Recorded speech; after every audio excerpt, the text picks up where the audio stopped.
and the officer made contact with the defendant asleep in the living room. The defendant woke up and... Whoa. Yes, Judge. It was because they had... Whoa.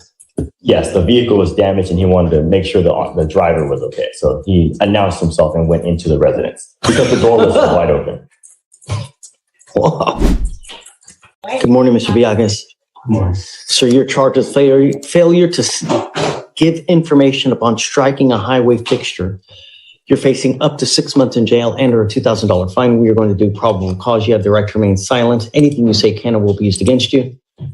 Okay. Yes, Judge. On December 28, 2024, the officer was dispatched to apartments in Harris County, Texas, in regard to a single vehicle accident that hit the mailbox of a residence. The officer observed the defendant's motor vehicle with heavy front end damage, but did not locate any driver or occupants inside the vehicle. During an inventory, the officer located the defendant's photo ID and Texas utility bill that came back to the defendant's name and address, approximately 1.4 miles from the accident. The registered owner of the mailbox came back to the defendant of the utility bill and his address.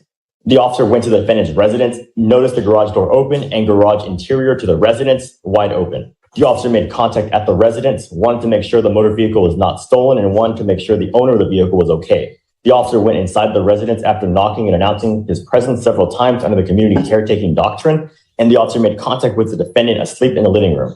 The defendant woke up and... Whoa. Yes, Judge. It was because they had... Whoa. Yes, the vehicle was damaged and he wanted to make sure the driver was okay. So he announced himself and went into the residence because the door was wide open. Wow. And then it was after that he saw the defendant asleep in the living room, and the defendant woke up and immediately said the car accident, that he did not cause any injuries or any trouble, and that he was driving his motor vehicle 2 to 3 hours prior, and that he was on his way to drop it off at a mechanic when his vehicle was hit. The defendant called the insurance company, and the defendant walked home because no one arrived on scene, and the defendant was going to pick up his motor vehicle in the morning. And the officer made contact with the complainant, who stated she heard a loud bang and observed damages, approximately $1,025. So, are you telling me that he did stay, though? No. What happened, Your Honor, is that he struck the mailbox at the apartment, and the defendant said that he called his insurance. No one came to the scene, so he walked home. And the officer, when he arrived, saw the empty... Did he make an attempt to make a phone call at the scene to anyone?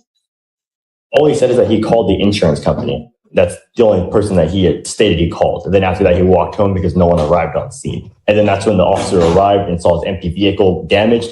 And then he found a utility bill and an ID.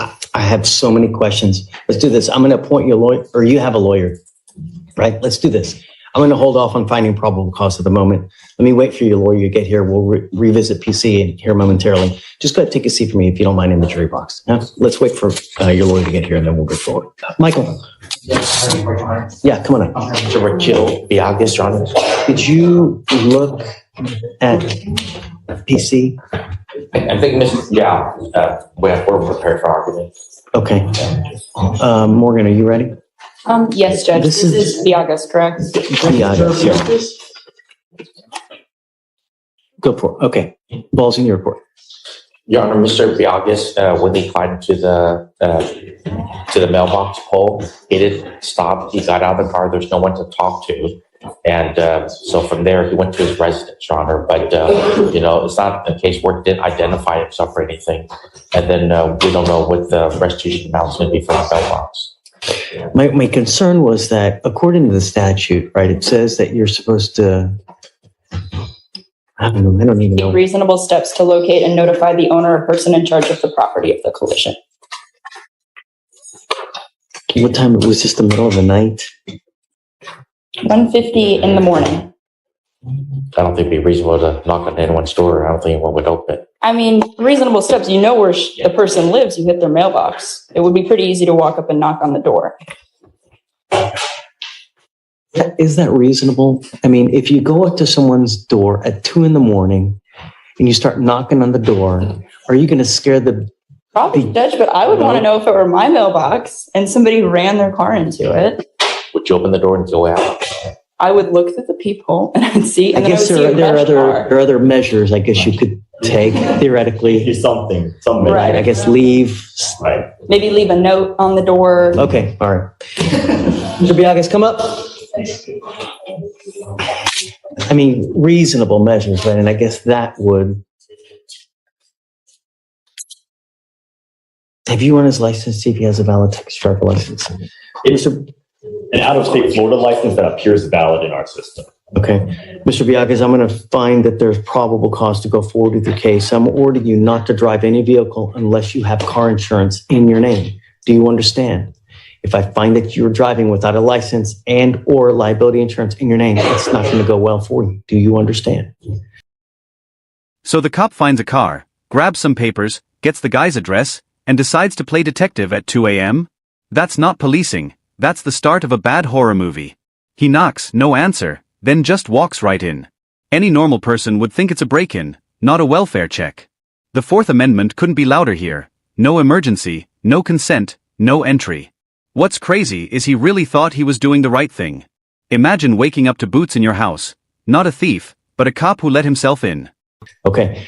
You've got a lawyer. Listen to your lawyer. He'll take care of you. I will waive your appearance so you don't have to waste your time coming to court, but you have to stay in touch with Mr. Pham, and he'll tell you when you have to come back to court. If he tells me he can't get a hold of you or you pick up a new case, I'm going to revoke your bond, put you in jail. No more PR bonds. You understand? Okay, guys.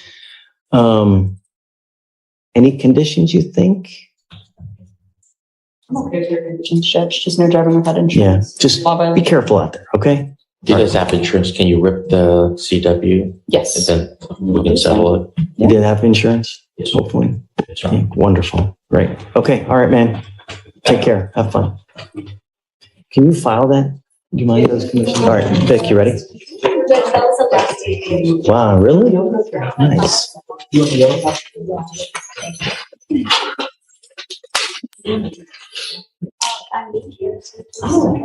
The first day is all.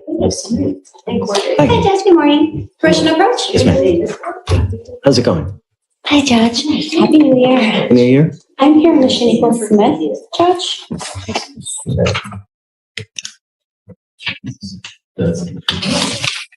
Okay. I did start with an update on it. We have everything submitted for the DWI PTI program. However, Ms. Smith attempted to get the interlock device on her vehicle, but she has an electric vehicle, so she was told that it would not be able to get placed on her car.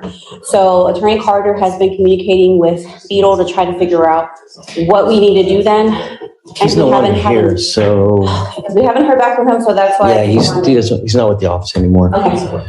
Okay. Alex, do you have any idea what they do with electric vehicles? So we do have information that she was approved for the DWI program.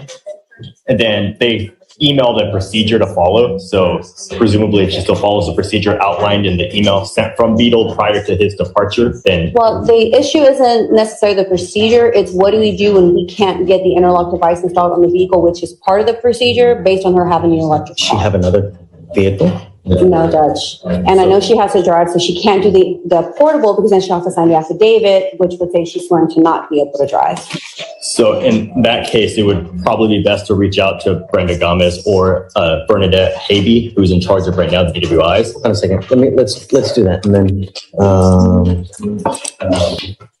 your client has bond violations too. Do you know that? No, Judge, that I did not know. Shanika Smith, come up. I'm printing this out for you. Judge. Who was the other one? Gomez, and who was the other one? Alex? Bernadette Habe. I can. Thank you. Oh, she's Miss Habe. She's the one in charge of everything, right? Yeah, she's the one overseeing. I mean, if you want to go talk to her, but she's got bond violations. Yeah, you guys go figure out, but you've got bond violations, man. I don't know what we're going to do now. Okay, please. Thank you, I'll step aside. Thank you. Commissioner, your approach? Yep. Would you like me to ask Ms. Smith to come up again? And I spoke to Wolf, and I didn't realize he had already had a conversation with her, Judge. And I will. I did speak to Wolven Carter, and he advised that he had spoken to Ms. Smith as well regarding the possibility of this being the result. He and I spoke to her again just a moment ago. We were out there on call, and at this time, Judge, Ms. Smith, that we were going to have her speak on her own behalf, Judge. So I think it's important for her to take ownership for what this report shows. I don't care. I'm putting an ankle monitor on you now. If you ever test positive for alcohol again, I'm going to put you in jail. That's it. No means no. Doesn't mean it's the holidays. Doesn't mean I have a birthday.